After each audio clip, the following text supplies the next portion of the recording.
Welcome to Chillin' 101. We hope this video helps. You start by checking the Microsoft account that was signed into on the Asus. Sign in, then go to Devices and select the exact PC name.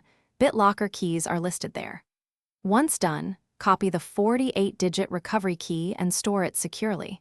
If you used an Azure AD or Work account, make sure to try that same account.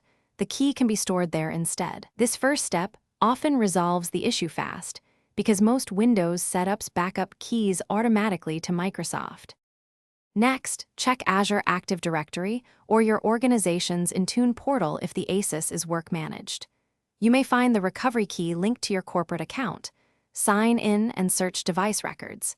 If you printed or exported the key to USB during setup, plug that USB into another machine and open the file. You can also log in with another admin account on the same domain to view recovery details. Make sure to note device identifiers so you pick the matching key. Finally, use Windows Recovery Environment. Boot into WinRe, open Command Prompt and run Manage BDE Protectors getC to display the ID and key information if available. If that fails, verify TPM is enabled in BIOS and that system date/time are correct, because TPM can block unlocks otherwise. If you still lack the key, try System Restore or contact your IT admin. Troubleshooting tip.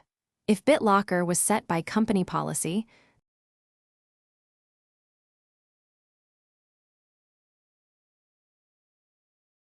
Thanks for watching. Consider subscribing if we helped you.